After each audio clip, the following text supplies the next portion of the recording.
Hello everyone, आप सभी का फिर से स्वागत है।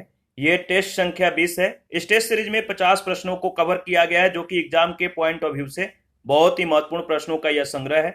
इसका PDF Telegram channel Telegram quiz group में मिल जाएगा। वीडियो के डिस्क्रिप्शन बॉक्स में उसका लिंक है, आप ज्वाइन कर सकते हैं। तो चलिए स्टार्ट करते हैं। पहला प्रश्न, यह एक शहरी नवीकरण और रेट्रोफिटिंग कार्यक्रम है जिसमें पूरे देश में 100 शहरों को विकसित करने के लिए एक मिशन है जो उन्हें नागरिक अनुकूल और टिकाऊ बनाता है। यह मिशन कौन सा है? यह एक शहरी नवीकरण और रेट्रोफिटिंग कार्यक्रम है जिसमें पूरे देश में 100 सिटीज को विकसित करने के लिए एक मिशन है जो उन्हें नागरिक अनुकूल और टिकाऊ बनाता है। यह मिशन है, बताइए। यह मिशन है smart city mission. Option D बिल्कुल ही सही आंसर होगा। सेकंड प्रश्न है, रो रैक सेवा क्या है? रो रैक सेवा क्या है? याद रखिएगा, यह मुंबई और मांडवा के बीच शुरू की गई एक नौका सेवा है। इसके लिए रोपैक्स वेसल M2 M1 का उपयोग किया जाएगा। यह 200 कारों और 1000 यात्रियों को ले जा सकता है। ये सभी, यानी ऑप्शन डी बिल्कुल सही आंसर हो जाएगा, ये सभी। थर्ड नंबर है, यह प्रश्न पूछा गया है तो वहां से इस प्रश्न को उठाया गया है। पूछा गया कि भारत के पहले चीफ ऑफ डिफेंस स्टाफ के रूप में किसे नियुक्त किया गया? भारत के पहले चीफ ऑफ डिफेंस स्टाफ के रूप में किसे नियुक्त किया गया? याद रखिएगा, सही आंसर हो जाएगा general Bipin Rawat. Option D. प्रश्न संख्या 4 है, स्टैच्यू ऑफ यूनिटी को किस अंतरराष्ट्रीय संगठन के द्वारा दुनिया के 8वें आश्चर्य के रूप में सूचीबद्ध किया गया है? स्टैच्यू ऑफ यूनिटी को किस अंतरराष्ट्रीय संगठन के द्वारा दुनिया के 8वें आश्चर्य के रूप में सूचीबद्ध किया गया है? इसका सही आंसर हो जाएगा ऑप्शन ए, ACO के द्वारा। प्रश्न संख्या 5 है, आपको बताना है निम्नलिखित में से कौन सा कथन सत्य है? दो कथन दिया गया। पहला कथन है, प्रधानमंत्री की आर्थिक सलाहकार परिषद एक गैर संवैधानिक, अस्थायी और स्वतंत्र निकाय है। दूसरा है, यह महंगाई जैसे आर्थिक मुद्दों पर पूरे दिल से प्रधानमंत्री को सलाह देता है, माइक्रो फाइनेंस, औद्योगिक उत्पादन आदि पर। आपको बताना है इन दोनों में से जो सत्य कथन है वो कौन कौन सा है। देखिए, यह दोनों ही कथन सत्य है, यानी ऑप्शन सी, पहला और दूसरा दोनों कथन सत्य होगा। सी ऑप्शन बिल्कुल ही करेक्ट ऑप्शन है। 6 नंबर है, बंगाली उपन्यासों में पहली महिला जासूसी समूह गोंडा गोंडालू की रचनाकार कौन है? बंगाली उपन्यासों में पहली महिला जासूसी समूह गोंडा गोंडालू की रचनाकार कौन है? याद रखिएगा, Nalini Das. Option D. 7 number है, हिंग किससे प्राप्त होती है? हिंग एक औषधीय पौधा है, तो बताइए हिंग किससे प्राप्त होती है? इसका उपयोग भोज्य पदार्थों में भी किया जाता है। हिंग किससे प्राप्त होती है? तो याद रखिएगा, जड़ों से निष्कर्षण के माध्यम से। तो बी ऑप्शन बिल्कुल ही करेक्ट ऑप्शन हो जाता है। प्रश्न संख्या 8 है, तुलबुल परियोजना किस नदी पर है? तुलबुल परियोजना किस नदी पर है? इसका सही आंसर हो जाएगा ऑप्शन बी, झेलम नदी पर। प्रश्न संख्या 9 है, शिक्षा, प्रशिक्षण और स्वास्थ्य पर किए जाने वाले व्यय को क्या कहते हैं? शिक्षण, प्रशिक्षण और स्वास्थ्य पर किए जाने वाले व्यय को कहते हैं मानव पूंजी। Option B. प्रश्न संख्या 10, प्रकृति और आकार के आधार पर कौन सा जंगल की आग का प्रकार नहीं है? बताइए, प्रकृति और आकार के आधार पर कौन सा जंगल की आग का प्रकार नहीं है? ऑलरेडी इसके बारे में हम लोगों ने डिस्कस किया है। इसका सही आंसर हो जाएगा पेड़ की आग। Option C. प्रश्न संख्या 11 है, कौन सी नदी नामचा बारवा से भारत में प्रवेश करती है? कौन सी नदी नामचा बारवा से भारत में प्रवेश करती है? इसका सही आंसर क्या हो जाएगा? इसका करेक्ट ऑप्शन है ऑप्शन सी, ब्रह्मपुत्र नदी। 12 नंबर, मानव में रीढ़ की हड्डियों की संख्या होती है? मानव में रीढ़ की हड्डियों की संख्या कितनी होती है, कितने जोड़े? तो याद रखिएगा, मानव में रीढ़ की हड्डियों की संख्या 31 जोड़े होती है, यानी डी ऑप्शन। आगे बढ़ते हैं 13 नंबर।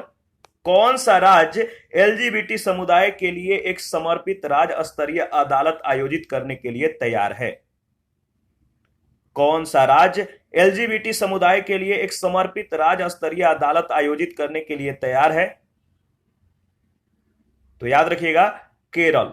कौन सा राज्य? केरल राज्य। प्रश्न संख्या 14 है, आपको बताना है पौधे की वृद्धि के लिए जिम्मेदार रसायन कौन सा है? पौधे की वृद्धि के लिए जिम्मेदार रसायन है, बताइए। Indole acetic acid, option C. 15 number. रेडियोधर्मिता की एसआई इकाई क्या है? रेडियोधर्मिता की एसआई इकाई क्या है? इसका करेक्ट ऑप्शन हो जाएगा ऑप्शन सी, बेकरेल। प्रश्न संख्या 16। लता मंगेशकर का मूल नाम क्या है? लता मंगेशकर का मूल नाम क्या है? याद रखिएगा, हेमा, ऑप्शन बी। 17 नंबर। गोटीपुआ नृत्य भारत के किस प्रांत का नृत्य है? गोटीपुआ नृत्य भारत के किस प्रांत का नृत्य है? तो इसका सही आंसर हो जाएगा उड़ीसा, ऑप्शन ए।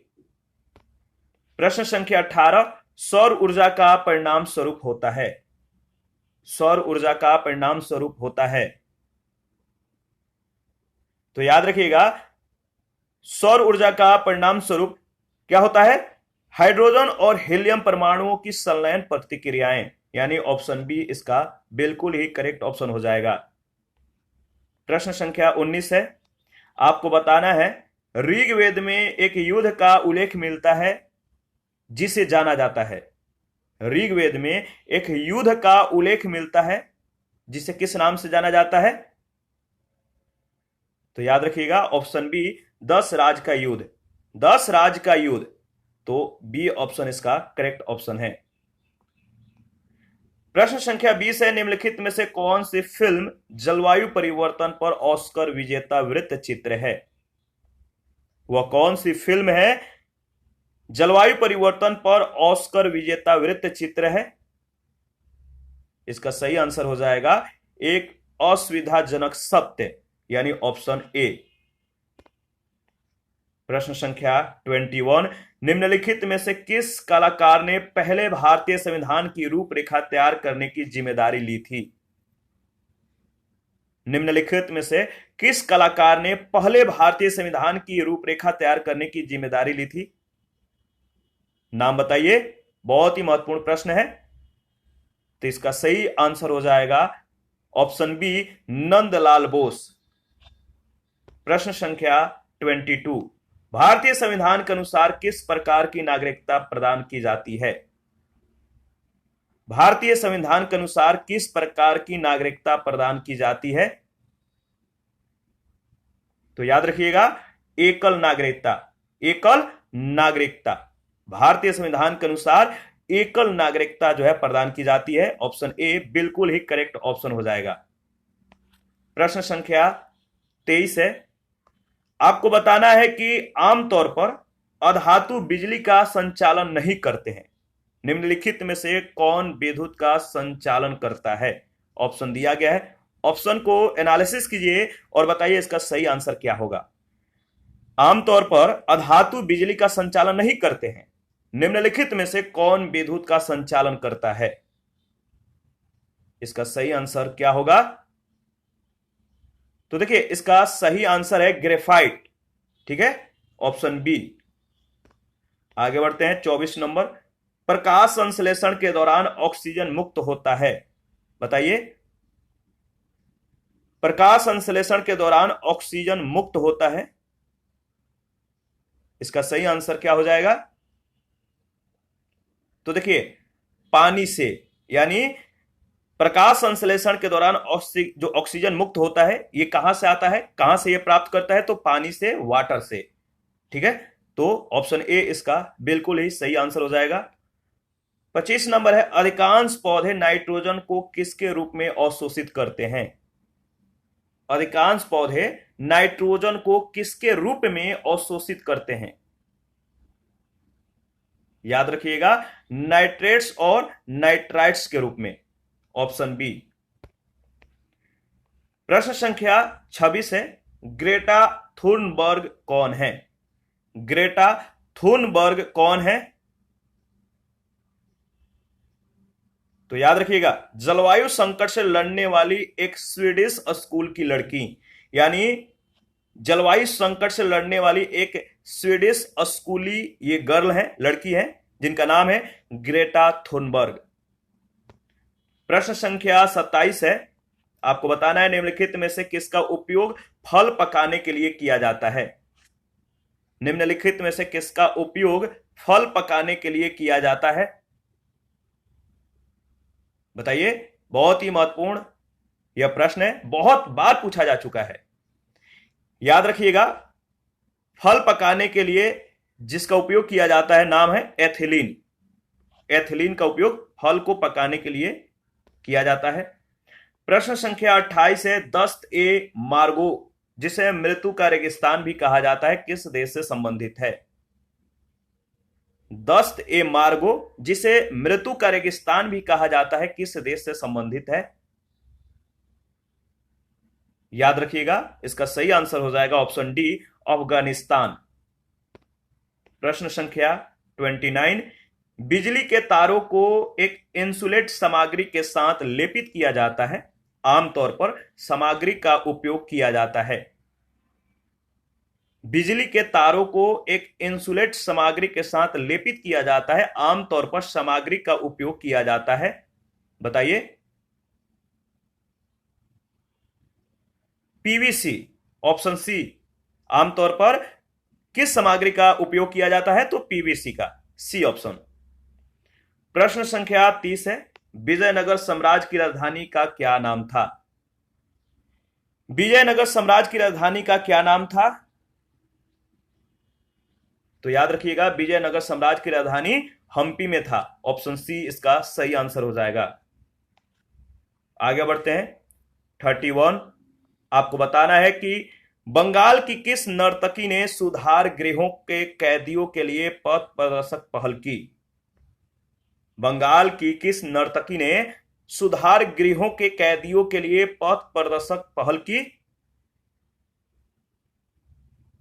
तो याद रखिएगा, अलोकानंद राय, ऑप्शन ए इसका सही आंसर हो जाएगा। बहुत ही महत्वपूर्ण प्रश्न है, याद रखिएगा। 32 है, अमिताभ घोष का कौन सा उपन्यास वर्मा के बारे में लिखा गया है? अमिताभ घोष का वह कौन सा उपन्यास है जो वर्मा के बारे में लिखा गया है? तो नाम है ग्लास पैलेस, ऑप्शन बी। 33 है, मोपला आंदोलन अनिवार्य रूप से था। मोपला आंदोलन अनिवार्य रूप से था, ऑप्शन ए आदिवासी आंदोलन था, किसान आंदोलन था, या सांप्रदायिक आंदोलन था, या क्रांतिकारी आंदोलन था। इस प्रश्न को ऑलरेडी हम लोगों ने डिस्कस किया है, यह प्रश्न बहुत बार पूछा जा चुका है, तो आपको पता होना चाहिए इसका सही आंसर क्या है। अगर आंसर मालूम है तो कमेंट में बताइए। तो मोपला आंदोलन अनिवार्य रूप से एक किसान आंदोलन था, ऑप्शन बी इसका बिल्कुल ही सत्य ऑप्शन हो जाता है, राइट ऑप्शन है, याद रखिएगा। 34 नंबर है, जवाहरलाल नेहरू बंदरगाह भारत के किस राज्य में स्थित है? यह भी प्रश्न बहुत बार पूछा गया है, तो याद रखिएगा, जवाहरलाल नेहरू बंदरगाह भारत के किस राज्य में स्थित है? तो याद रखिएगा, जवाहरलाल नेहरू बंदरगाह भारत के किस राज्य में स्थित है? महाराष्ट्र में, ऑप्शन बी इसका करेक्ट ऑप्शन हो जाएगा। 35 नंबर है, किस संविधान संशोधन अधिनियम के द्वारा दिल्ली को भारत का राष्ट्रीय राजधानी क्षेत्र का दर्जा दिया गया था? वह कौन सा संविधान संशोधन अधिनियम था जिसे दिल्ली को भारत के राष्ट्रीय राजधानी क्षेत्र का दर्जा दिया गया? याद रखिएगा, 69वें संविधान संशोधन अधिनियम, ऑप्शन ए। यह भी प्रश्न बहुत बार पूछा जा चुका है, तो ध्यान में रखिएगा। 36 है, निम्नलिखित में से कौन भारतीय अर्थव्यवस्था के प्राथमिक क्षेत्र में आता है? निम्नलिखित में से कौन भारतीय अर्थव्यवस्था के प्राथमिक क्षेत्र में आता है? तो इसका सही आंसर हो जाएगा वानिकी, ऑप्शन ए। वानिकी भारतीय अर्थव्यवस्था के प्राथमिक क्षेत्र में जो है शामिल होता है। ऑप्शन ए करेक्ट ऑप्शन है, याद रखिएगा। 37 है, निम्नलिखित में से चौथी बौद्ध संगीति किसके शाही संरक्षण के दौरान हुई? बताइए, या चौथी बौद्ध संगति जो है किसके समय में हुआ था? तो इसका सही जवाब हो जाएगा कनिष्क के शासनकाल में चौथी बौद्ध संगति हुआ था।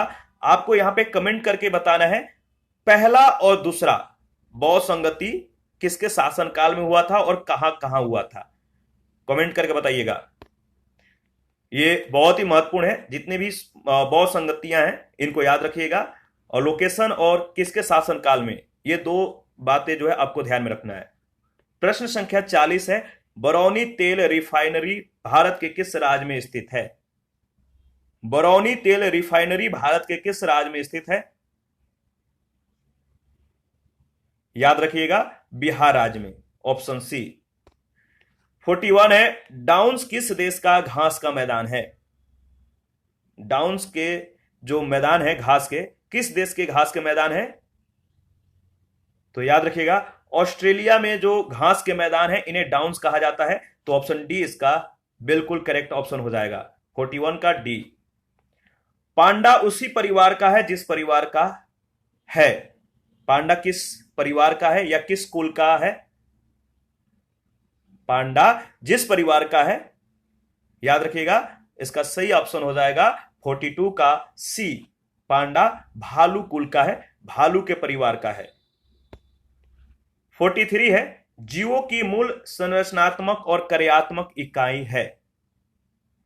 जीवों की मूल संरचनात्मक और कार्यात्मक इकाई है, कौन सा है? बहुत ही महत्वपूर्ण प्रश्न है, याद रखिएगा, सेल। सेल यानी कोशिका। कोशिका जो है जीवों की मूल संरचनात्मक और कार्यात्मक इकाई होती है। तो ऑप्शन ए इसका करेक्ट ऑप्शन हो जाएगा। 44 है, प्राकृतिक रबर प्राप्त करने के लिए कौन सा मतलब कि कौन सा पेड़ लेटेक्स देता है? प्राकृतिक रबर प्राप्त करने के लिए कौन सा पेड़ है, किस पेड़ से जो है लेटेक्स की प्राप्ति होती है? तो 44 का सही आंसर हो जाएगा हेविया ब्रासिलियंसिस। हेविया ब्रासिलियंसिस नामक पेड़ से जो है प्राकृतिक रबर की प्राप्ति होती है। ठीक है, और ये पेड़ जो है लेटेक्स देता है जिससे रबर की प्राप्ति होती है। प्रश्न संख्या 45 है, गोल क्रांति निम्नलिखित में से किसके उत्पादन से संबंधित है? मैंने पहले भी बोला था, जितनी भी क्रांतियां हैं, ग्रीन रेवोल्यूशन या आपका श्वेत क्रांति, गोल क्रांति, रजत क्रांति, ठीक है, लाल क्रांति, ये सभी भी जितने भी क्रांतियां हैं इसको रट्टा मार जाइएगा, यहां से एक प्रश्न पूछे जाएंगे। तो गोल क्रांति किसके उत्पादन से संबंधित है? बहुत ही महत्वपूर्ण प्रश्न है, इसका सही आंसर हो जाएगा आलू, ऑप्शन डी। आलू के उत्पादन से गोल क्रांति का जो है संबंध है।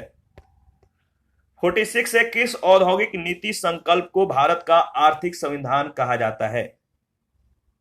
किस औद्योगिक नीति संकल्प को भारत का आर्थिक संविधान कहा जाता है? इसका सही आंसर हो जाएगा 1956, ऑप्शन बी।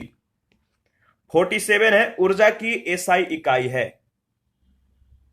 ऊर्जा की एसआई इकाई है joule, option C correct answer है। 48 है, रासायनिक दृष्टि से सिरका है। रासायनिक दृष्टि से सिरका है एसिटिक एसिड, ऑप्शन डी बिल्कुल ही करेक्ट आंसर है। प्रश्न संख्या 49, 2020 तक भारत में कितनी भाषाओं को शास्त्रीय भाषा का दर्जा दिया गया है? 2020 तक भारत में कितनी भाषाओं को शास्त्रीय भाषा का दर्जा दिया गया है? तो याद रखिएगा, ऑप्शन सी 6 भाषाओं को। प्रश्न संख्या 50 है, आपको बताना है तुजुक ए बाबरी किसने लिखी। तुजुक ए बाबरी किसने लिखी, यह प्रश्न बहुत बार पूछा जा चुका है। इस प्रश्न का जवाब क्या होगा, कमेंट करके बताइए। तुजुक ए बाबरी बाबर के द्वारा लिखी गई है, ऑप्शन सी इसका करेक्ट आंसर हो जाएगा।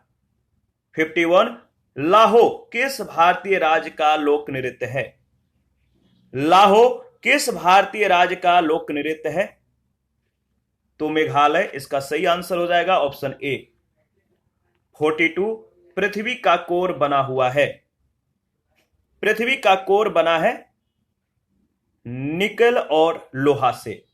निकेल और लोहा, जिसे नीफे भी कहते हैं, ठीक है, याद रखिएगा। 53 है, एशियाई महाद्वीप का सबसे निचला स्थान है। एशियाई महाद्वीप का सबसे निचला स्थान है मृत सागर। 53 का ऑप्शन ए करेक्ट आंसर हो जाएगा। इसी के साथ आज का सेशन समाप्त होता है। यहां पे कुछ महत्वपूर्ण लिंक दिए गए हैं, यूट्यूब चैनल का, टेलीग्राम चैनल का, टेलीग्राम क्विज ग्रुप का, इंस्टाग्राम का और फेसबुक पेज का। लास्ट में यहां पे आंसर की प्रोवाइड कराया गया है ताकि आप ऑफलाइन में भी प्रैक्टिस कर पाएंगे। पीडीएफ कहां पे मिलेगा आपको मालूम है, टेलीग्राम चैनल और टेलीग्राम क्विज ग्रुप में। तो आज के लिए इतना ही। आप अपना प्रतिक्रिया जरूर दीजिए, आपके प्रतिक्रियाओं का हमें बेसब्री से इंतजार रहता है। और जिन लोगों ने Telegram channel, Telegram quiz group को अभी तक ज्वाइन नहीं किया है, प्लीज आप लोग ज्वाइन कीजिए। थैंक यू, मिलते हैं नेक्स्ट सेशन में। अभी के लिए इतना ही।